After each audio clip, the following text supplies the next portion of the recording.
Hoy vamos a seguir viendo psicología, por suerte. Vamos a seguir viendo los procesos psicológicos básicos. Habíamos visto en la clase pasada, ¿qué habíamos visto?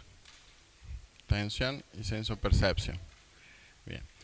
Hoy vamos a ver otros dos. Como yo les dije, no se agotan en esto. Faltan estos dos y después falta emoción. No son los únicos, son los que hemos elegido por diversas razones de material para el cursillo. Particularmente el tema del aprendizaje y la memoria son como de los más importantes, diría yo. No solamente por la tradición investigativa que tienen, que es profusa, digamos. Ustedes tienen básicamente en el texto dos tipos de aprendizaje. No son los únicos que existen, digamos, por ahí están nombrados los tipos de aprendizaje. Y después un fenómeno que está vinculado al aprendizaje, que es la memoria. Está vinculado de varias formas. De hecho, para aprender uno tiene que tener un sistema de memoria determinado, básicamente. Y lo mismo pasa con la memoria, digamos, se les presenta un modelo de memoria o varios modelos de memoria que responden a ciertas tradiciones investigativas que no son las únicas tampoco. Una definición, digamos, compartido, canónica de aprendizaje es la que tienen ustedes en el texto, un cambio relativamente permanente en el comportamiento que está causado por la experiencia. Esta definición tiene como cuestiones a salvar, digamos, qué es lo que no es aprendizaje. Digamos, qué cosas que cambian por la conducta que están originadas en la experiencia no son aprendizaje, que son básicamente el crecimiento. Digamos, cuando uno crece hay cambios en el comportamiento por la experiencia, pero no es aprendizaje. Digamos, si ustedes le dan, no sé, una paleta de ping-pong a un chico de un año, no va a poder, hasta por una cuestión madurativa, no va a poder aprender, digamos, a usarla de manera dúctil. Y a medida que crece, a medida que madura, digamos, sí lo va a poder usar. Y eso respondería, digamos, a esta definición. A eso no se refiere el aprendizaje. Lo mismo a algo que está vinculado con cosas que no hemos ahondado demasiado en cuanto a la fisiología sensorial del tema anterior que vimos, pero todos los receptores, digamos, que nosotros tenemos para sensar nuestro entorno no son estáticos, digamos, son dinámicos. Hay un fenómeno que se llama fatiga de receptores o adaptación de receptores, que es básicamente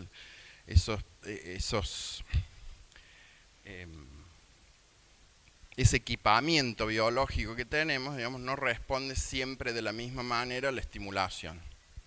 Digamos, usted les daba el ejemplo, me acuerdo en la clase pasada, de que ustedes se sientan, digamos, y sienten una presión en ciertas partes del cuerpo. En algún momento, no solo por fenómenos atencionales, la dejan de sentir. Y eso es precisamente porque sus receptores de posición y de presión dejan de responder. Entonces, imagínense si constantemente estuviéramos bombardeados, digamos, y procesando toda la información, sería una cuestión muy, muy complicada. Eso también es un cambio, digamos, en el comportamiento relacionado con la experiencia, pero no es aprendizaje. Una de las visiones, digamos, evolutivas del aprendizaje, que contestaría la razón por la cual nosotros aprendemos, es que nuestro medio de alguna manera es cambiante, es dinámico, es plástico, y necesitamos algún modo, digamos, para adaptarnos y cambiar a medida que cambie ese entorno. Se supone que en organismos más simples, por ejemplo un batracio, digamos, que vive en un charquito y que básicamente lo único que hace es comer, saciar su sed y cazar con la lengua moscas o el insecto que sea, digamos, con su lengua. Es un ambiente bastante estático, digamos, bastante fijo, y que no, si bien hay rudimentos de aprendizaje, digamos, en general hay un equipamiento de reflejos, digamos, de estímulos, respuestas bastante fijos, digamos, que haría que no tenga que ser muy sofisticada lo que necesita adaptarse y cambiar de ese entorno que no es demasiado plástico. Nuestro entorno es diferente. Entonces nosotros necesitamos, adaptarnos y cambiar con ese entorno.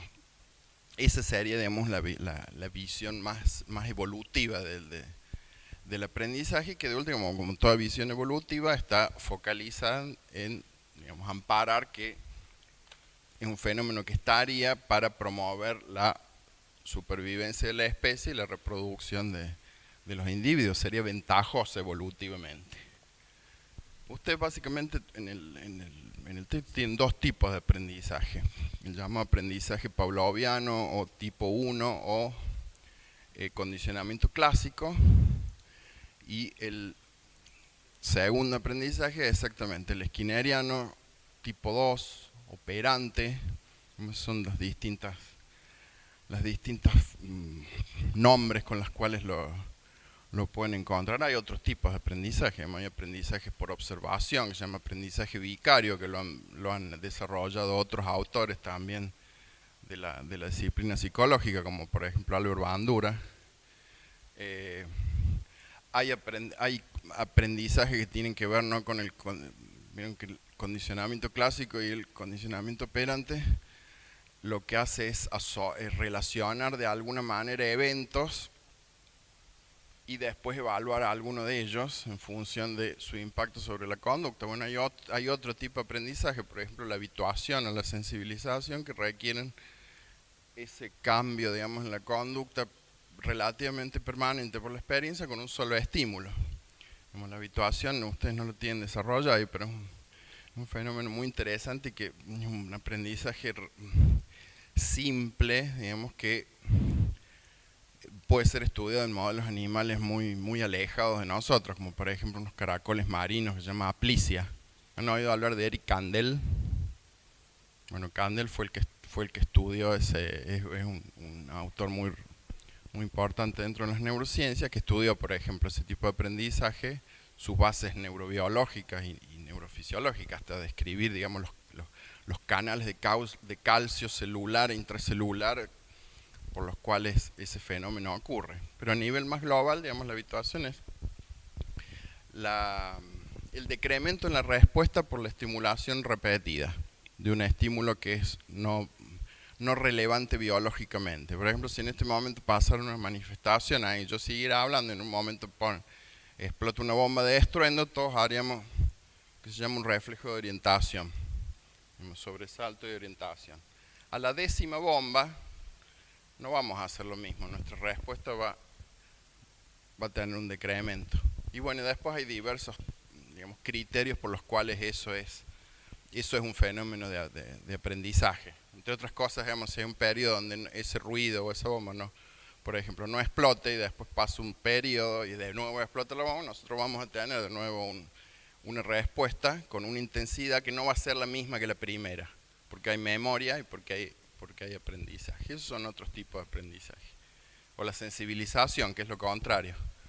Sensibilización es el incremento en la respuesta a través de la estimulación repetitiva.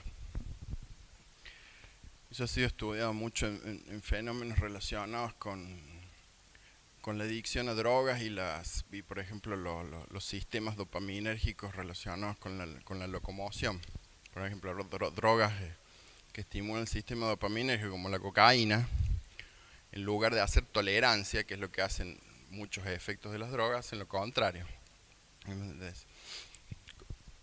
Por eso es tan fácil, digamos, ver en un boliche quién está puesto con cocaína, básicamente, que es una persona que tiene una conducta locomotora incrementada. Eso puede estudiar en animales también. Digamos, la primera dosis de cocaína provoca, digamos, una estimulación de lo que se llama el sistema dopaminérgico, que es lo que está detrás de todo esto, y luego de sucesivas administraciones de drogas, esa conducta locomotora se incrementa cada vez más porque sensibiliza ese circuito, sensibiliza ese sistema. Entonces también es una forma de aprendizaje. Pero volvamos al comienzo de todo y a los dos tipos de aprendizaje que tienen ustedes. primer aprendizaje es descrito por ese señor que está ahí, Iván Pavlov, ruso. Le recibe el Nobel por eso. Que les nombré hace un ratito a Kandel por las investigaciones sobre la habituación del caracol marino. También le dieron el Nobel. Iván Pavlov estaba estudiando. Iván Pavlov no estaba estudiando ni condicionamiento, ni aprendizaje, ni nada que tuviera que ver con nuestra disciplina. Estaba estudiando el sistema digestivo. Eso es lo que está estudiando Pablo. Pablo fue realmente un científico importantísimo dentro de la historia de la neurobiología, de la psicofisiología y después de las neurociencias en general. Les puse básicamente esa frase, digamos, un poco para que vean, digamos, el pensamiento de este tipo de personas que siempre, como les decía en los textos, aparecen como personas frías que niegan el mundo interno y todo ese tipo de cosas. Digamos, me parecen muy, muy alejados de lo que uno puede pensar cómo es la psicología. Digamos, fíjense esa frase, dice: sería estúpido rechazar el mundo subjetivo, dice, desde luego que existe. Es sobre su base sobre la que actuamos y nos permite interaccionar con otros y dirige toda nuestra vida. Desde luego que la psicología tiene todo el derecho de existir. Él no era psicólogo, era fisiólogo. Dice: lo auténticamente relevante no es negar el mundo subjetivo, sino estudiarlo por medio de métodos basados científicamente. Esa es, digamos, la postura de Pablo. Después, digamos, este tipo de fenómenos como el condicionamiento fue tomado por los primeros conductistas estadounidenses como John Watson. Watson era más extremista que Pavlov. Uno podría decir que Pavlov era una especie de conductista metodológico, digamos, mientras que Pavlov es más bien ontológico. Fíjense, Watson había hecho era una especie de militante del conductismo, Watson, digamos, para decirlo en términos más actuales. Tenía posturas bastante más radicales, si se quiere, y hizo una cosa que bastante, si uno lo lee, digamos, con la distancia histórica, está bastante risueño, que se llama Manifiesto Conductista, precisamente. Y sostenía cosas como estas, por ejemplo: denme una docena de niños saludables, dice, con buena constitución y mi propio mundo especial para que los eduque, y les garantizo que puedo elegir uno de ellos al azar y prepararlo para ser un especialista en lo que yo decida. Médico, abogado, artista, jefe de ventas e incluso mendigo y ladrón. Independientemente de sus talentos, inclinaciones, tendencias, habilidades, vocaciones y raza a la que pertenezcan sus antepasados. Ven que es una postura diferente, digamos. Esta postura, digamos, se denomina de alguna manera ambientalismo extremo. Es decir, que uno, configurando, digamos, las operantes necesarias en el contexto en el cual el organismo se mueve, puede hacer básicamente cualquier cosa, independientemente de lo que haya en la caja negra, digamos, en el organismo. Eso sería, si uno lo quiere conceptualizar un poco más, este tipo de frases. Hoy sabemos, por supuesto, que no es así, que sí tienen papel los talentos, sí tienen papel todo lo que dice Watson que no tenía, digamos, pero esa era básicamente la postura de él.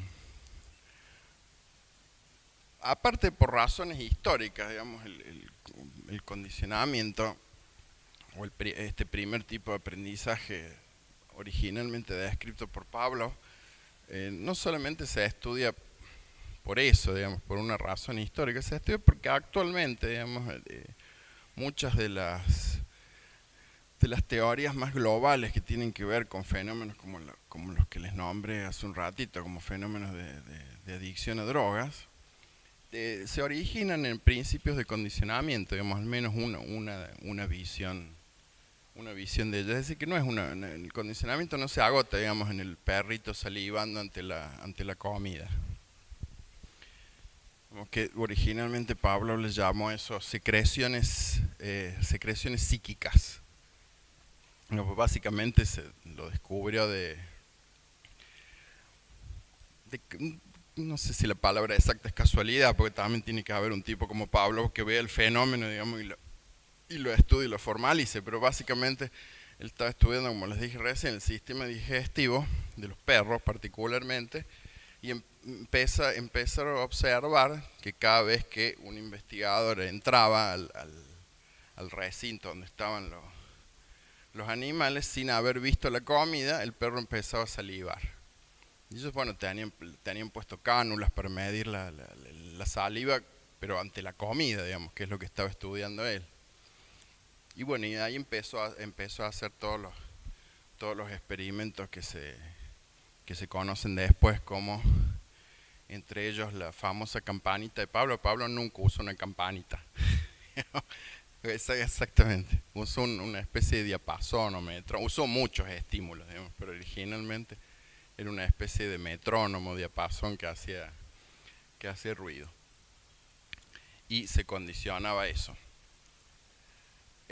Una posible, digamos, definición más técnica de este tipo de aprendizaje es la que tienen puesta ahí: presentar de manera relacionada dos estímulos que hace que uno de los mismos tenga la habilidad para controlar o modificar la conducta. ¿No? Piensen eso en función del ejemplo más simple. El ejemplo más simple es el de Pavlov, digamos, un estímulo incondicionado, que es la comida, que ante la presentación genera salivación, entre otras cosas, digamos, pero la respuesta entre otras respuestas que uno puede medir es esa, la salivación. ¿Por qué empecemos por el principio? Porque después, como la cuestión de las variables independientes y dependientes, parece fácil, y después cuando uno pone un ejemplo y dice, a ver, discrimina cuál es el estímulo condicionado, el incondicionado y la respuesta condicionada y condicionada, no es tan fácil. Empecemos por el principio. ¿Por qué creen que se llama estímulo incondicionado y respuesta incondicionada? No, porque es inconsciente. Es más descriptivo.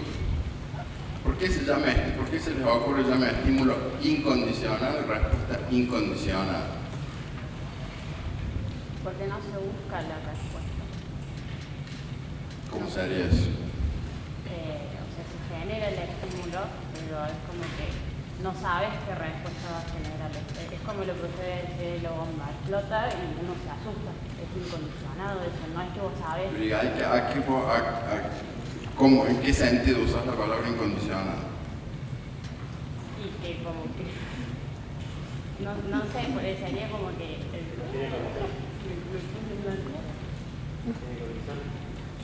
Dale, hacia ahí.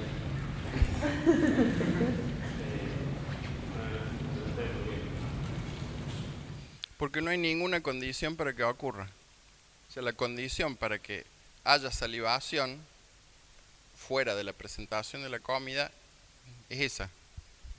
Como ustedes piensen eso. El incondicionado es yo te insulto, te digo, lo que dijiste es una burrada, por ejemplo, no en este tono, digamos, con un tono agresivo. Si yo te pongo un aparato que te mide el pulso, la respuesta galvánica de la piel, los latidos cardíacos, la respiración, si querés más sofisticado, un escáner cerebral, seguramente te va a aumentar el pulso, vas a tener más sudoración, vas a tener, probablemente tengas una respuesta cerebral de activación de la amígdala, que es la base primordial del miedo. Pero no hay ninguna condición externa a eso para que eso ocurra. Ocurre casi invariablemente. Lo mismo que va a ocurrir invariablemente que vos le presentes comida a un animal, en este caso, el caso más clásico, más canónico, un perro, el perro va a salivar. Una respuesta biológica. Y la respuesta que vos midas es la respuesta incondicionada y que cambie con ese estímulo. Ahí empieza la historia. Pero después, ¿cómo viene el aprendizaje? Digamos, viene con una condición extra. Por eso es un estímulo condicionado y una respuesta condicionada. A ver, antes de presentarle comida a un perro, si vos pones un metrónomo o una campana, digamos, no les quiero decir la campana, pues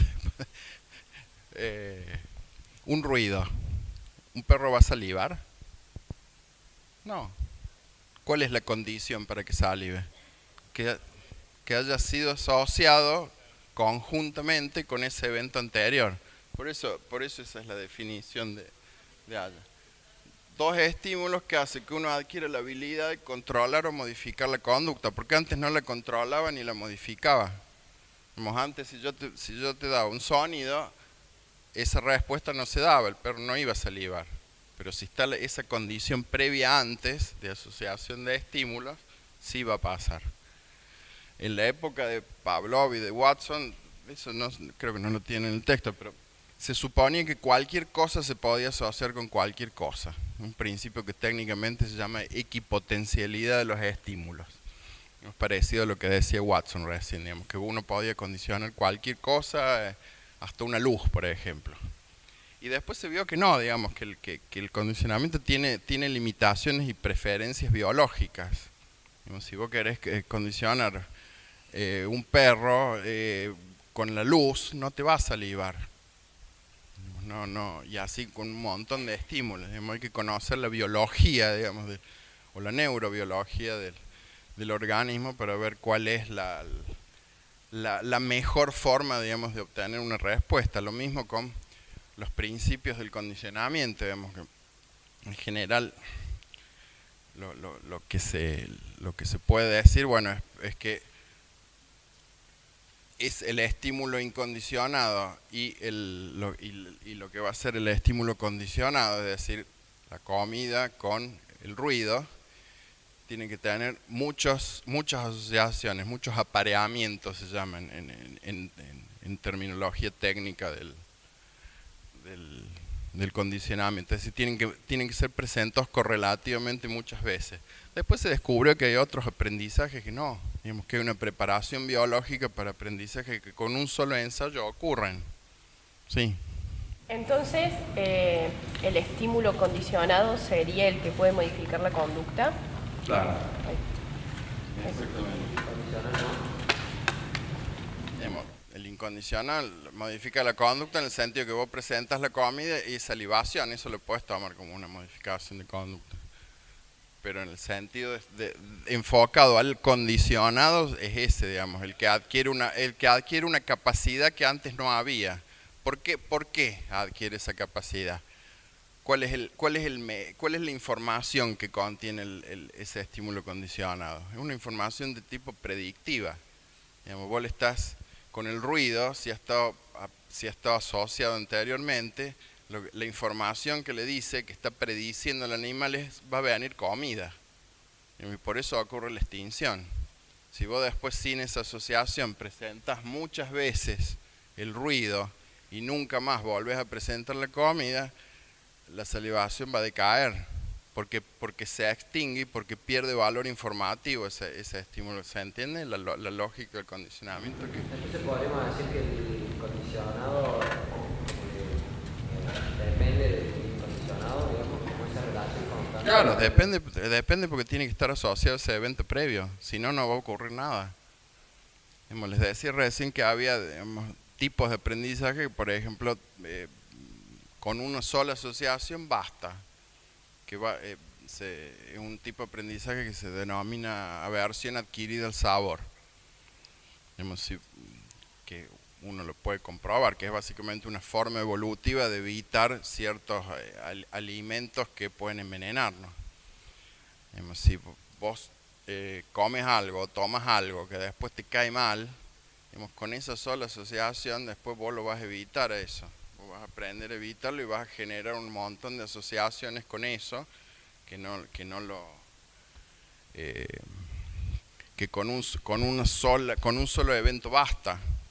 Inclusive ese evento ni siquiera se da cercano en el tiempo. Digamos, si uno come algo, digamos, después va a rechazar el sabor de eso que te ha caído mal, no es que vos lo comes y a los 20 segundos, como es este tipo de aprendizaje, tenés el malestar. Pueden pasar horas, digamos, y sin embargo se asocian lejanos en el tiempo y se asocian con un solo ensayo.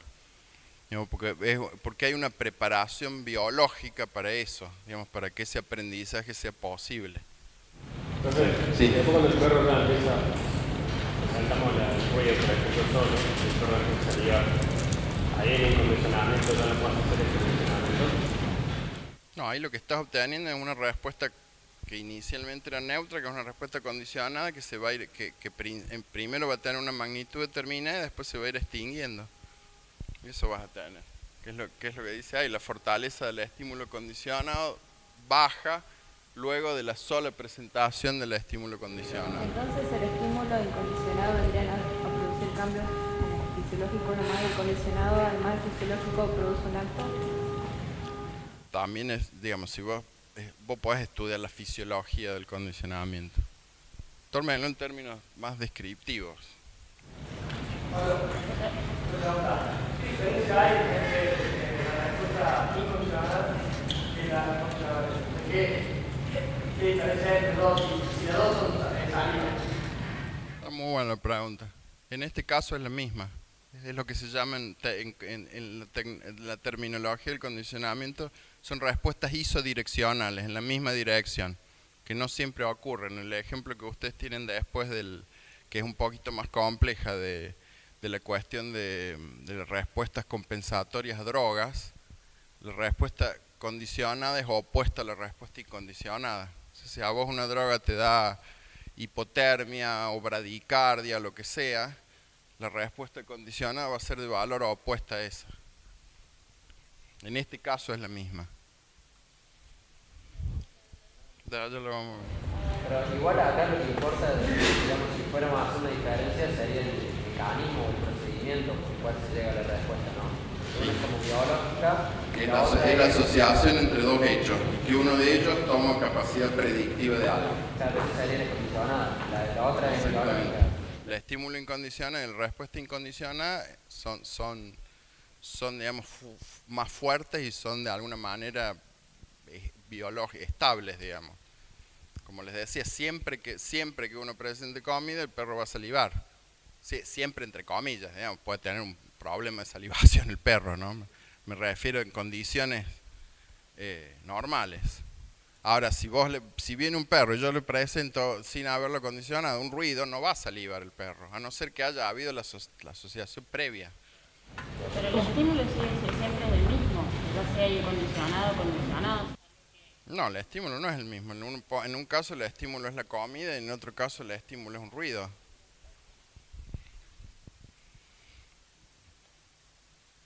Bueno, ahí tienen lo que estuvimos explicando recién. Un estímulo incondicionado típico, digamos, la comida, la salivación de la respuesta incondicionada. Ven, antes del condicionamiento se denomina estímulo neutral, en este caso el ruido, porque no hay respuesta de salivación. Durante el condicionamiento se asocian ambos estímulos, hay una respuesta, que en este caso es lo que preguntabas vos, salivación, y después, ante la presentación del ruido, está la respuesta condicionada de salivación.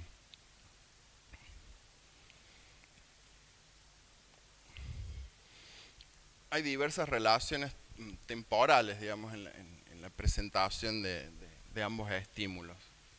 Básicamente son condicionamientos, se llama de simultáneo, de huella o de demora. Además que tanto el estímulo condicionado y el incondicionado se presentan de manera conjunta, es decir, cuando empieza uno, empieza el otro, y cuando termina uno, termina el otro. Condicionamiento de huella, el incondicionado se presenta poco después de que finalice el condicionado, o el neutro, si ustedes quieren, en los primeros ensayos. Y el de demora, no hay un intervalo entre el término de uno y el comienzo de otro. Estos son más bien cuestiones de parámetros, digamos, del condicionamiento más en laboratorio, porque cada uno, digamos, tiene sus diferentes perfiles de asociación en mayor o menor de fuerza. Les decía hace un ratito que una de las cosas, digamos, por las que estudiamos el condicionamiento es por todas las líneas de investigación posteriores que generó, como por ejemplo fenómenos que tienen que ver con lo que se llama respuestas condicionadas compensatorias, las drogas que tienen que ver con los fenómenos de tolerancia condicionada. ¿Saben lo que es la tolerancia en general no ser tolerante, digamos. Tolerancia a una droga, un psicofármaco, lo que sea. ¿Mm?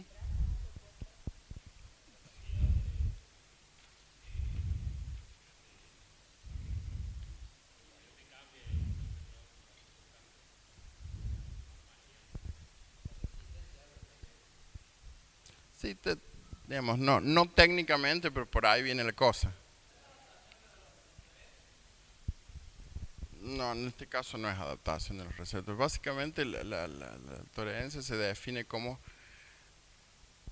vos tomas un efecto de una droga, por ejemplo, cualquiera sea, y ese efecto mengua, digamos, se aminora a través de las sucesivas administraciones de la droga. Digamos, por ejemplo, si el alcohol produce, no sé, hipotermia, es decir, una baja en la temperatura, mientras vos más tomes sucesivas sesiones, digamos, de alcohol, esa baja de temperatura va a ser cada vez menor, digamos, porque hay tolerancia, un fenómeno de tolerancia. Claro, es un fenómeno de adaptación a la droga, exactamente. Está dentro de los fenómenos adaptativos a las drogas. De alguna manera el organismo lo que persigue es recuperar una cierta homeostasis perdida. Una de las formas por las cuales se explica a través del aprendizaje que ese efecto, digamos, tiende a volver a la normalidad es a partir de toda la estimulación contextual que se da en el ambiente donde usualmente se administra la droga, que le informa previamente al organismo que va a haber, por ejemplo, una baja de temperatura grande, una hipotermia. Si vos tomas siempre en el mismo lugar, digamos, si lo pensás desde el punto de vista del condicionamiento, el contexto hace que vos generes una respuesta hipertérmica, que es lo que preguntas vos, y ahí la respuesta condicionada es el signo opuesto a la incondicionada, es decir, es una suba de la temperatura que va a intentar compensar esa hipotermia que te provoca la droga, que es el estímulo incondicionado. Esa es la forma de ver el condicionamiento a la luz de los fenómenos como las drogas, por eso se llama tolerancia condicionada. Y se define así, como claves ambientales asociadas a la administración de los efectos de la droga, se vuelven estímulos condicionados que provocan lo que se llama respuestas condicionadas compensatorias, produciendo tolerancia o abstinencia en ausencia de la droga. Entonces, si vos, ¿por qué dice eso? Porque si vos te reexpones al ambiente donde venías exponiéndote ese efecto de la droga, vas a obtener esa respuesta compensatoria. Es decir, como les decía recién, si hay un ambiente que regularmente está asociado a un efecto de la droga y vos no tomas esa droga, en lugar de hipotermia, que es el estímulo, que es la respuesta incondicionada ante la droga, vas a tener la hipertermia sola, pero no va a haber, porque es la compensación que hace el organismo. Así se piensa, digamos, está bastante bien documentado. ¿Qué ocurre? Esto se empezó a ver básicamente por... Sí. O sea que la abstinencia tiene que ver con una cuestión ambiental, No. Digamos, la abstinencia condicionada sí. Ya vamos a llegar a ese punto. Lo mismo la tolerancia. Hay mucho, la tolerancia es un fenómeno muy complejo. Imagínense como que es un rompecabezas, digamos, que va formando distintas piezas. Digamos, hay tolerancia metabólica, tolerancia funcional, un montón de tipos de tolerancia que tienen que ver más con fenómenos biológicos puros, digamos, en los que no interviene el aprendizaje. Digamos, cuando vos tomas una droga, por ejemplo, cuando vos tomas alcohol o cualquier droga, todas tus enzimas hepáticas van a trabajar más para tratar de eliminar más rápidamente el alcohol. Y al tomar la misma dosis, vos lo vas a eliminar más rápido, justamente, y vas a tener un menor efecto. Y eso también es una curva de tolerancia y no tiene nada que ver con el aprendizaje. La tolerancia, lo que se llama la tolerancia funcional, digamos, ¿por qué hacen efecto las drogas? Las drogas hacen efecto porque nosotros tenemos receptores en nuestro cerebro que no están ahí, digamos, para que vengan las drogas y se unan a ellos, digamos, porque hay sustancias en el cerebro que son muy parecidas o iguales inclusive a estos fármacos externos, digamos. ¿Han oído hablar de los opioides endógenos, por ejemplo? ¿No? bueno, así se descubrió, digamos, digamos, la pregunta hace 50, 60 años era justamente esa: ¿por qué las drogas hacen efecto en el cerebro? Digamos, es difícil pensar que el cerebro esté hecho, digamos, para obtener placer de una sustancia externa, digamos, básicamente. Bueno, y se empezó a ver que había receptores de membrana y había sustancias endógenas, son estas morfinas endógenas, que se llaman opioides endógenos, que son junto con otras sustancias como la dopamina, las que se liberan cuando se hacen comportamientos básicamente relacionados con el placer. La diferencia, digamos, que estas sustancias endógenas que se unen a estos receptores, digamos, como una llave a su cerradura, digamos, no dañan el cerebro, digamos, a largo plazo. Lo que hacen las drogas a largo plazo, digamos, aparte de obtener placer, que es por eso que la gente las toma, es dañar el circuito. Digamos, dañar el circuito y dañar el freno, digamos, cuando uno estimula de alguna manera el circuito del placer mediante ciertas conductas, digamos, no sé, comiendo, bebiendo, teniendo sexo, cualquier conducta que se les ocurra que sea placentera, comprando, digamos, conductas asociadas también. Algunas personas compran, digamos, estimula estos circuitos de reforzamiento que se llaman. Ante estos reforzadores primarios, digamos, no hay un daño, digamos, pero ante este tipo de cuestiones de fármacos externos, digamos, se rompen barreras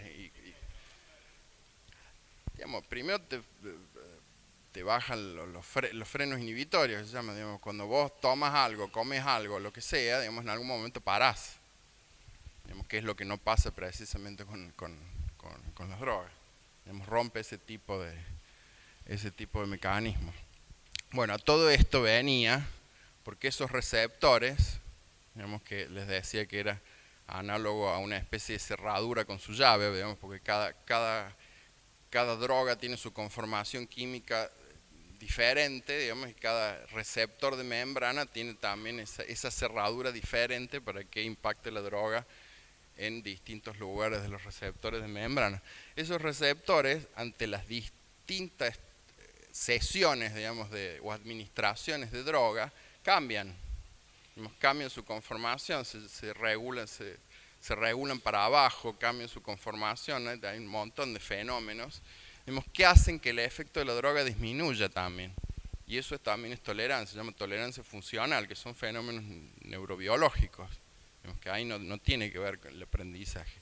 Entre todos esos tipos de tolerancia está la tolerancia condicionada, que es un fenómeno más global, digamos, no es lo único que explique el aprendizaje, el fenómeno de la tolerancia. Es uno de los piecitas del rompecabezas, ¿se entiende?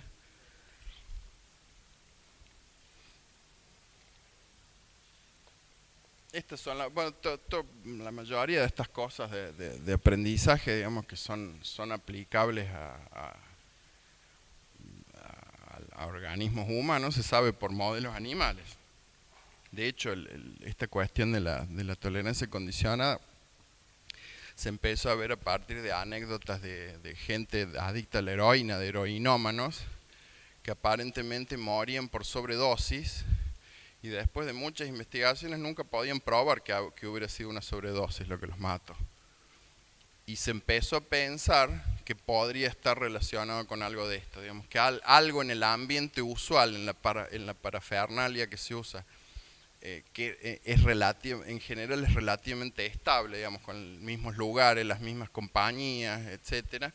De alguna manera había un cambio abrupto de eso y justamente le privabas al organismo de esta capacidad de generar esas respuestas compensatorias, digamos, y así podían darse casos de muertes por aparentes sobredosis que no se podían probar. Y después un grupo de investigadores empezó a modelar esto en animales y empezó a pensar que podía ser relacionado a lo que es el condicionamiento clásico. Y esos son, digamos, el tipo de preparaciones básicas que se utilizan en animales para estudiar este fenómeno. Fíjense que el primero es más relacionado con el aprendizaje que vamos a ver dentro de un ratito, que es el aprendizaje operante. Fíjense que hay un roedor que en lugar de apretar una palanca para obtener comida, está apretando una palanca para obtener microgotitas de droga en partes del cerebro que tienen que ver con lo que les explicaba recién, con circuitos de reforzamiento que tienen que ver con el placer. Entonces las ratas hacen eso, se inyectan drogas básicamente, se autoinyectan drogas, digamos, para obtener placer. Y eso que les contaba hace un ratito de la sensibilización locomotora también se puede modelizar en animales. Si uno da una dosis de cocaína determinada y mide en lo que se llama en un campo abierto, un open field, la conducta locomotora de la rata, la 10ª vez, la rata va a estar básicamente corriendo, que es por la sensibilización entre otras cosas, pero principalmente del sistema dopaminérgico que les contaba recién. La otra preparación sí tiene más que ver con el condicionamiento clásico, que se llama condicionamiento de preferencia al lugar. Que esas son todas preparaciones que tienen que ver con tratar de censar, digamos, lo que se llama que las capacidades reforzantes de la droga, digamos, las capacidades de generar placer. Básicamente lo que se hace, fíjense que es una especie de caja que tiene dos compartimentos que son uno muy diferente al otro. Y lo que se intenta hacer es condicionar uno a los efectos de la droga y el otro no. Si por ejemplo a la mañana se le da una inyección de morfina y en el compartimento verde con rojo, y a la tarde se le da una inyección de agua, digamos, de placebo en el otro compartimento. Y después de sucesivos días, el día de la evaluación no se le da nada, la rata está libre o el organismo que sea, está libre de droga, y se lo pone en el medio, digamos, se abre una puertita para que pueda explorar libremente ambos ambientes. Y se supone, digamos, que si la rata permanece más tiempo en el contexto que es previamente asociado a los efectos de la droga, es que ha tenido algún efecto placentero. Por supuesto, esto es lo básico. Después hay un montón de juegos con esto que se pueden hacer, juegos experimentales, me refiero, lesionar un circuito para ver cambiar las dosis de la droga, modificar los parámetros de asociación de lo que se llaman los efectos post-absortivos de la droga. Digamos, no es lo mismo los efectos de una droga cuando recién se ingiere que en la curva de máximo efecto y cuando se está eliminando. Entonces se juega con eso y se hacen esas asociaciones y se va haciendo toda una pintura de ese tipo de efectos reforzantes. Así, digamos, es una de las dos formas. Es dos de las formas, digamos, en que se investiga este tipo de fenómenos. Esos son ejemplos, digamos, más coloquiales de este tipo de fenómenos que tienen que ver con el aprendizaje. Digamos, por ejemplo, experimentar síndrome de abstinencia o deseos de tomar droga. Un fumador que ve una caja de cigarrillos está en compañía de fumadores, digamos. Adictos al opio que ven a alguien que consume. Presos adictos a la heroína que experimentan abstinencia cuando un tren pasa cerca de sus antiguos vecindarios. Ver utensilios de adictos como la jeringa, por ejemplo. Dice que pacientes reubicados muestran menos recaídas comparados con aquellos que quedaron en ambientes donde consumían drogas. Eso tiene que ver también con la parte más clínica de los tratamientos y por qué es tan difícil sacar a alguien de este tipo de fenómenos. No solo depende del poder adictivo de la droga, sino del ambiente, exactamente, sino de las asociaciones ambientales que haya establecido. Digamos. Si alguien quiere dejar de consumir, por ejemplo, yo lo llevo a una granja aislado, y sí, va a dejar de consumir. Ahora, cuando vuelvas, digamos, vas a tener todas esas asociaciones latentes, no va a haber habido extinción de todas esas asociaciones. Entonces ahí van a venir de nuevo los deseos, los anhelos, los deseos de consumir. Es un debate teórico y conceptual eso, digamos, cómo provocar extinción, esas cosas. No sé, no, digamos, acá estamos dando ejemplos bastante duros, digamos, pero hay ejemplos más comunes, digamos, la asociación entre el café y el cigarrillo, por ejemplo, en los que somos fumadores o exfumadores que volvimos a fumar. Es muy difícil tomar un café y no tener ganas de fumar un cigarrillo, porque es una asociación tan fuerte que se ha hecho, o cosas más sutiles, no sé, el hecho de no sé, la distensión abdominal de una comida, la sensación de estar lleno y de fumar. Digamos. Los fumadores nos encanta fumar después de comer, por ejemplo. De hecho, ese es el cigarrillo más difícil de dejar. Son asociaciones muy fuertes esas.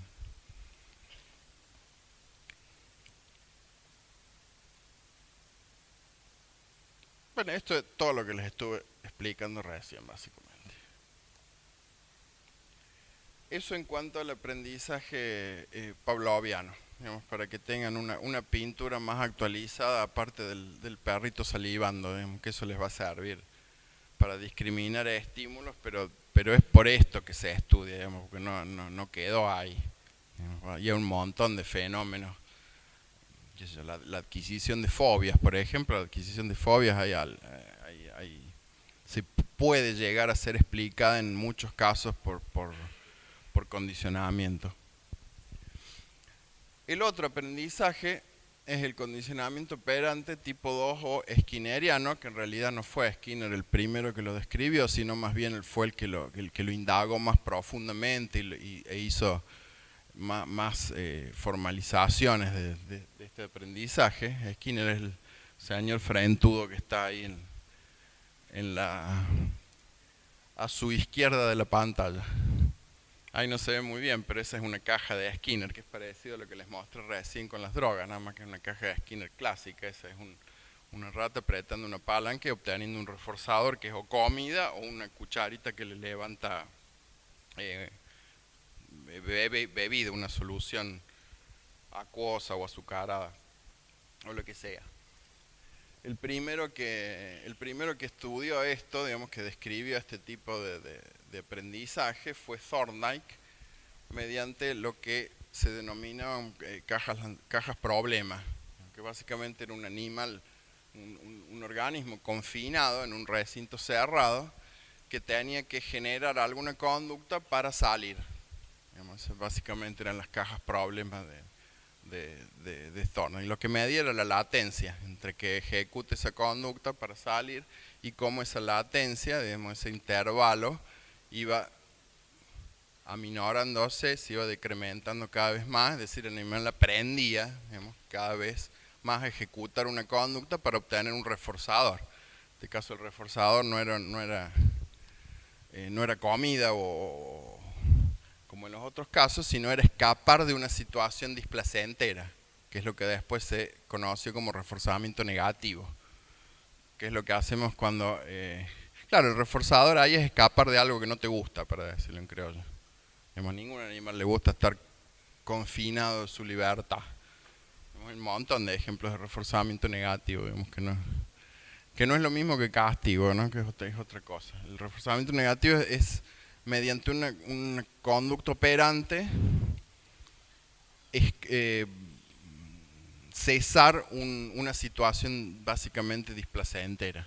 Por ejemplo, cuando uno toma una aspirina porque te duele la cabeza, digamos, básicamente.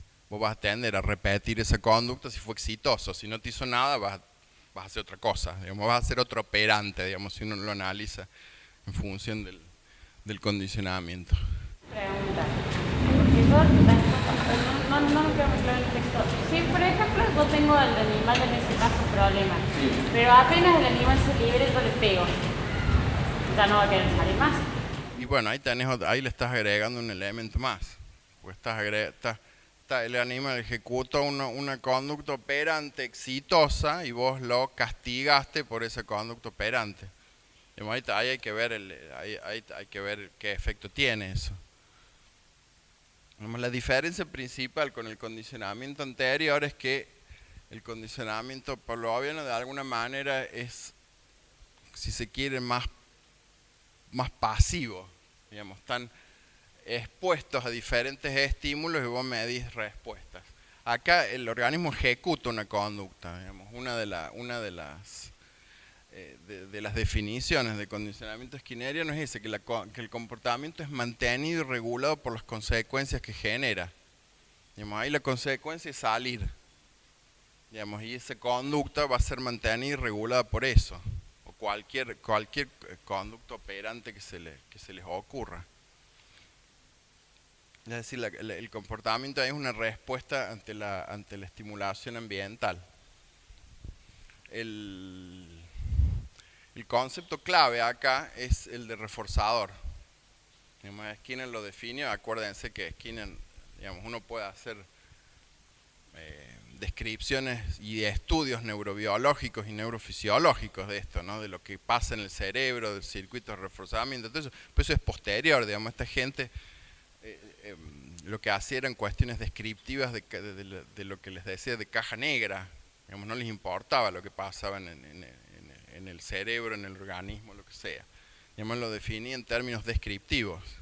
¿No? Pero es que cualquier reforzador es cualquier evento que aumente la probabilidad de respuesta en función de la relación previa entre esos eventos. Fíjense que ahí no habla ni de placer, ni de displacer, ni de nada. Digamos, cualquier cosa que aumente la probabilidad de la respuesta.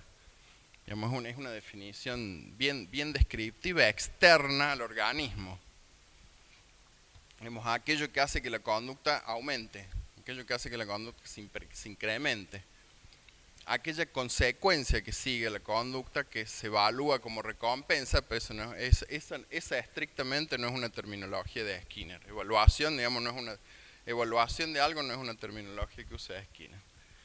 Y hace que repitamos lo que nos llevó a ella. Yo me lo puse ahí porque lo tiene en el texto así, pero no es terminología original de Skinner.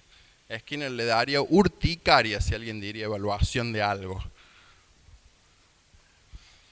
Y lo que les decía recién, digamos, los dos tipos de reforzamiento, el reforzamiento positivo, que son los ejemplos que habitualmente uno da, digamos, alguien haciendo una respuesta para obtener un reforzador, un evento asociado con la conducta que es placentero. Y el reforzamiento negativo, lo que les explicaba recién, la respuesta lo que hace es cesar un estímulo no placentero. Ya sea el de la caja problema, ya sea lo que les contaba hace un ratito de el analgésico que termina o alivia un dolor de cabeza. Ahí tienen nombrados los otros tipos de aprendizaje. Bueno, ya de ahí les puse una caja de condicionamiento, porque a Skinner siempre damos ejemplos de ratas. Con Skinner, en realidad Skinner gran parte de su obra se dedicó a estudiar palomas, digamos, a estudiar respuestas de picoteo en palomas. Esas eran las conductas que generaban algún tipo de reforzador. Sí, digamos, en lugar de una rata apretando una palanca para obtener una bolita de comida, era una rata apretando un disco, digamos, porque no, la rata, ahí tienen las particularidades biológicas de cada especie, digamos. La rata aprieta palanca, digamos, la paloma picotea, digamos, esa es la conducta motora más característica. Entonces lo que hacían era apretar una especie de disco, digamos, para obtener un reforzador, comida o lo que sea. Otra cuestión, digamos, importante es lo que se llama, es la presentación, digamos, de la relación entre las respuestas y el reforzador, básicamente, que se denominan programas de razón o programas de intervalo. Bueno, los programas de razón es que cuando se presenta el reforzador depende únicamente del número de respuestas que ejecuta el sujeto. Generalmente todos los ejemplos que hemos estado dando son ejemplos que se llaman de razón fija 1, es decir, ante una conducta se da un reforzador. Hay otros programas, se llama razón variable, por ejemplo, se llama, que es el número de respuestas necesarias para obtener el reforzador varía de ensayo a ensayo. Razón fija 2 es por ejemplo, un organismo que ejecute esta operante clásica, digamos, o canónica, aprieta una palanca, ante la primera no obtiene la bolita de comida, ante la segunda sí. Es un programa de razón variable 2. Y eso es en cuanto a las respuestas. Digamos, esto tiene, ahí les puse una imagen, esto tiene ¿por qué son exitosas, por ejemplo, las máquinas tragamonedas? Porque están en función de este programa, de estos aprendizajes, digamos, y de estos programas. El intervalo de razón variable, cuando de alguna manera uno no sabe cuándo viene la respuesta, va a aumentar la tasa de palanqueo, básicamente. Imagínense, en lugar de una rata, una persona poniendo monedas y lo que hace justamente, ahora sabemos eso, ¿no? En la época de Skinner, es estimular ese circuito de reforzamiento que les decía recién. Y los programas de intervalo no se refuerza la respuesta por la operante, por la conducta ejecutada, sino que tiene que ver con el intervalo temporal. Es decir, en el intervalo fijo, el reforzador viene después que la primera respuesta ocurre, después que haya ocurrido cierto tiempo determinado. Y el intervalo variable no es constante ese reforzador. Y eso tiene distintas tasas de palanqueo o lo que sea la conducta operante que ustedes analicen. El otro fenómeno que tienen en el penúltimo, digamos, proceso que ustedes tienen en el manual es el fenómeno de la memoria. Como les decía hace un rato, el aprendizaje implica el estudio de la memoria. Todo lo que hemos visto implica, digamos, mantener en el sistema esas relaciones entre eventos. Qué linda gotera que hay. A baldazos cae. Si no existiera la memoria, no existiría el aprendizaje, básicamente. Veíamos recién, digamos, que los estudios de aprendizaje, de alguna manera, lo que describían eran procesos de adquisición y expresión de esas respuestas aprendidas.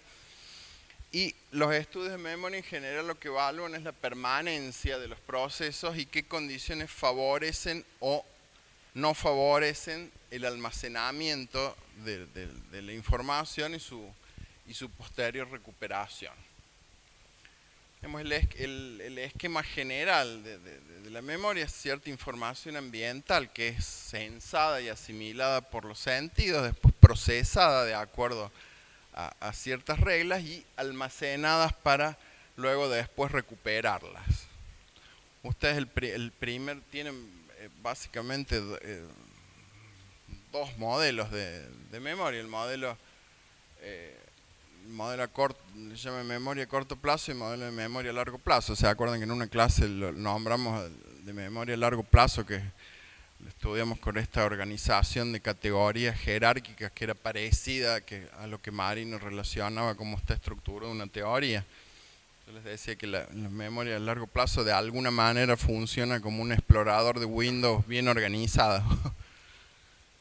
Uno de los primeros modelos, estos son modelos básicamente de raigambre cognitiva. Uno de los primeros modelos formulados de la memoria es el modelo que se llama de Atkinson y Shiffrin,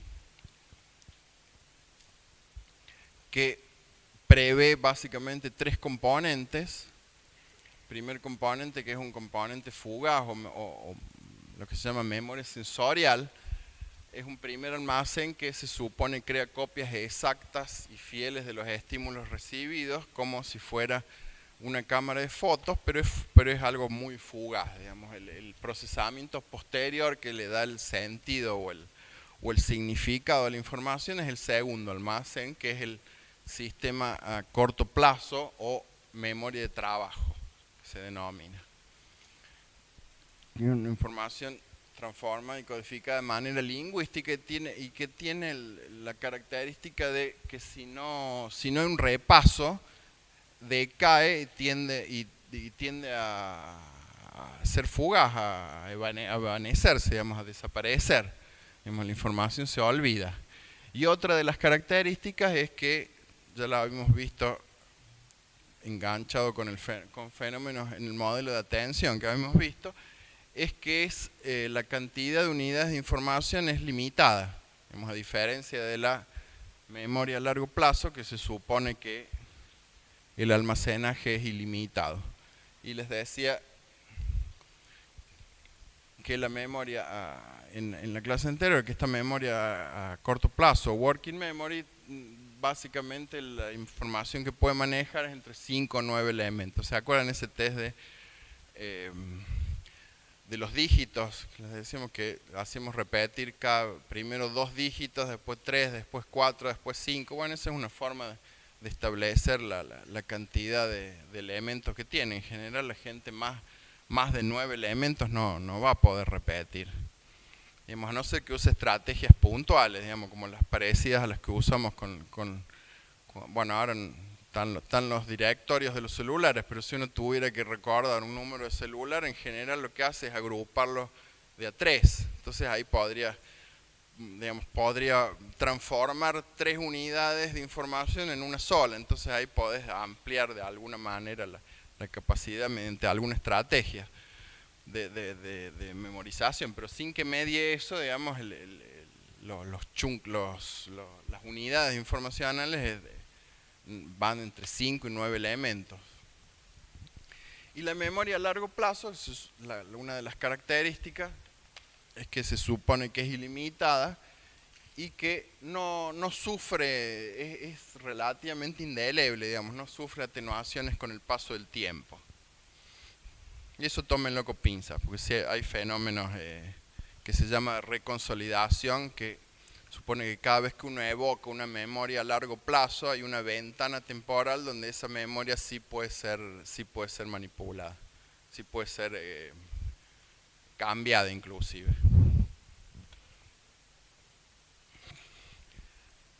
Básicamente esto es lo que habíamos visto en la clase de Marino con otro tema, digamos, que es la memoria a largo plazo, que se relacionan entre sí en redes o matrices jerárquicas, y cada elemento es una palabra que tiene adosado un rasgo que indica otras palabras y categorías más grandes, digamos, que ¿se acuerdan de eso que lo habíamos visto? Nos vamos a inundar en cualquier momento. Si uno se le representa la categoría seres vivos, digamos, se van a activar todas las subcarpetas, digamos, que están a la derecha, básicamente, como les decía recién, como si fuera un explorador de Windows. Y eso hace, digamos, que cuando uno tenga que incorporar elementos a esa matriz, esos elementos se incorporen ya en esa red, digamos, uno no tenga que generar uno nuevo, y por eso se supone que la capacidad puede llegar a ser ilimitada. Eso es lo que les expliqué recién. Esta cuestión no es solamente una cuestión conceptual, digamos, tiene investigaciones inclusive yendo hacia el cerebro, digamos, que es lo que pasa con esto. Hay estudios, digamos, se llaman estudios lesionales, digamos, de gente que ha sufrido lesiones a través de imágenes cerebrales, que por ejemplo cuando hay un defecto en la denominación de objetos o de reconocimiento de distintas categorías, están relacionadas a lesiones diferentes también. Digamos, bueno, no importa qué áreas son, digamos, pero pueden ser disociadas neuroanatómicamente, digamos, ese tipo de cuestiones. En cuanto a la historia, digamos, el primero que ustedes tienen nombrado, que es básicamente el primero que empezó a estudiar el fenómeno de la memoria, es Ebbinghaus, que es el señor ese que tienen puesto ahí, que básicamente lo que hace en sí mismo, digamos, en esa época se podía hacer eso, digamos, se podía uno tomar a sí mismo como objeto de estudio. Lo que hacía era aprender listas de sílabas sin sentido, y bueno, y hace un montón de juegos con eso, digamos, acerca de la persistencia de la memoria de esas sílabas sin sentido, del sobreaprendizaje de ese tipo de ese tipo de sílabas, como que bueno, que al principio la cantidad de veces que debía releer la lista para poder decirle era el índice de cuánto se había olvidado, por ejemplo, y hacía, digamos, un montón de juegos con eso, como que la diferencia entre el número de lecturas iniciales de esas sílabas sin sentido y la cantidad de repeticiones era la medida de la persistencia de su memoria. Lo que hacía era leer repetidamente estas listas sin sentido, después dejar pasar un tiempo y después evaluaba cuántos elementos de la lista recordaba. Y si no recordaba todos los elementos, volvía a leer nuevamente las listas hasta que la leía con exactitud, digamos, hasta que recordaba todos los elementos. Después vio que en cuanto al olvido, digamos, la tasa de olvido era muy, muy rápida al inicio, después se estabilizaba.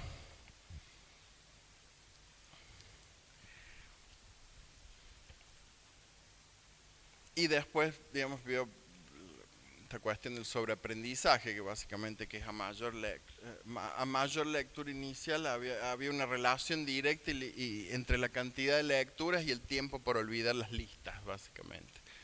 De eso lo más importante, digamos, es el olvido. Como el fenómeno del olvido como un fenómeno, no como un fallo en la memoria, sino como un componente del sistema, básicamente. Como un rasgo del funcionamiento de la memoria. Como la pregunta después de Ebbinghaus, digamos, era si olvidar algo implica que esa memoria no está o que la ruta de acceso a esa memoria es la que no encontramos. Y la respuesta, digamos, que se dio posteriormente es la segunda, digamos, que si hay alguna memoria que está adquirida, en algún lado está, digamos, que es la ruta de acceso la que de alguna manera es la que hay que encontrar. Y así Tulving es una de las definiciones, digamos, de olvido, es decir, incapacidad para expresar una memoria previamente adquirida. En la época del investigador que nombramos recién, de Ebbinghaus, se sostenía que esas memorias desaparecían. Y después, digamos, lo que se empezó a ver es que bajo ciertas condiciones esas memorias se podían volver a pescar, digamos, volver a expresar. Y Tulving es el que formuló su principio que se llama principio de codificación específica, que es facilitar el recuerdo cuando la evaluación de la memoria es en condiciones similares de aquellas en que originalmente se adquirió. Es decir, el mismo lugar, en compañía de las mismas personas, hasta bajo un estado humoral, digamos, o de ánimo equivalente. Uno de los experimentos más pintorescos que ustedes tienen ahí es el de los buzos, digamos, buzos que se les enseñan listas de palabras en dos condiciones diferentes, ya sea en la superficie o debajo del agua, y después se los evaluaba en uno de ambos contextos, es decir, o bajo el agua cuando los adquirió, o en la superficie cuando los adquirió, o cruzado. Entonces los adquirió en la superficie, bajo el agua, o viceversa. Cuando tanto la adquisición y la evocación eran en la misma condición, aumentaba muchísimo la expresión de la memoria, mientras que se perdía cuando las condiciones eran cruzadas o no eran similares. Una de las explicaciones es que una traza de memoria, digamos, un recuerdo, no se almacena en un hecho aislado, digamos, y estos reactivadores, digamos, es decir, introducir en la evaluación algunos atributos de la memoria original, como puede ser el contexto donde fue adquirida, hace que uno pueda volver a pescar esa memoria. Sería como que la memoria no es un hecho aislado, sino que es una configuración de cosas. Entonces, usted tiene varios elementos y trayendo de nuevo el elemento A, va a traer el elemento Z, que es el que usted quiere volver a pescar. Y sí. Cuando sueños pasa algo parecido. ¿Cómo? Cuando sueños puede que pase algo parecido, que vos no lo recuerdo porque es muy diferente, pero veo una cosa y me hace acordar del sueño. Y con los sueños, digamos, hay un fenómeno particular que en general el sueño que vos recordás es el último. Vos tenés 4 periodos. En general, cuando uno sueña, los periodos que se llaman sueños REM. Como que en general se dan 3 o 4 en cada episodio de algo así, digamos, porque son distintas ondas cerebrales, digamos, que correlacionan con lo que llama la arquitectura del sueño, la estructura del sueño. Lo que vos recordás es el último, digamos, vos has soñado un montón de otras cosas y no las recordás, digamos, porque has tenido otros periodos REM. Esta cuestión de las reactivaciones, digamos, vinculadas con el fenómeno del aprendizaje operante, se da hasta en niños pequeños, en bebitos hasta de 3 meses se ha visto. Hace unos años fueron muy leídos estos estudios de una investigadora que está citada ahí, Carolyn Robbie Collier se llama, que básicamente lo que hacía es entrenarlos en una tarea de aprendizaje operante, que es algo que vieron que a todos los bebés les gustan los bobachitos, esos que hacen ruido y luces. La que se le ocurre a esta persona era que tengan control sobre eso. Digamos, ponerles un piolín básicamente en el piecito, y cuando los extendiendo la pierna los activaban a ese carrusel. Después de varios días, digamos, se lo volvía a poner el bebé en el set digamos, experimental, y aparentemente el tipo se había olvidado de la cuestión, no se acordaba, digamos, para hablar en términos más coloquiales, esta relación. Sin embargo, si 24 horas antes se lo volvía a poner en el contexto donde se había adquirido esa memoria, sí volvían a ejecutar, digamos, esa conducta operante del pataleo, de la evaluación posterior. De la evaluación posterior, digamos, lo que te dice es que había un grupo, digamos, que vos, después de cierto tiempo, lo ponías al bebé con el piolín en el carrusel, el bebé no hacía nada. A otro grupo de bebés que antes lo habían puesto en la cuna sin que haga esa conducta operante, digamos, haciendo de reactivador de esa configuración de memoria, digamos, ese grupo sí se acordaba de la relación operante y volvía a mover el pie para prender el carrusel de lucecitas y colores. Esto tiene que ver básicamente con lo que se llama teorías de la recuperación, digamos, que todo lo aprendido quede en algún lugar de la memoria, que lo olvido es la incapacidad para, lo que les decía recién, para acceder a la ruta, digamos, para recuperar esos elementos de la memoria. Y lo que se ve en la memoria es como un archivo con ficheros que no se pierden, pero es complicado encontrar el lugar donde están. Y precisamente los reactivadores servirían para esto, digamos, para encontrar la ruta. Por eso, por ejemplo, las pruebas de recuerdo libre son mucho más difíciles que las de reconocimiento. Digamos. La prueba de recuerdo libre es que yo te diga, nómbrame palabras que empiecen con P, por ejemplo. Versus pruebas de reconocimiento, digamos.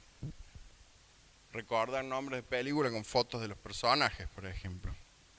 Otra prueba de reconocimiento es lo que tienen ustedes, las pruebas de múltiple opción. Es una prueba donde funciona mucho la memoria de reconocimiento. No es una prueba de recuerdo libre, que yo digo, bueno, a ver, exponga la teoría de Peiro y Salvador. Eso daría más una prueba de recuerdo libre. En una prueba más estructurada de múltiple opción, vos reconoces, digamos, bueno, ¿qué sostiene Peiro y Salvador? Que la psicología era una ciencia, ¿cómo era? Paradigmática, lo que sea. Vos lo que estás haciendo es reconocer ciertos conceptos. No es una evocación libre.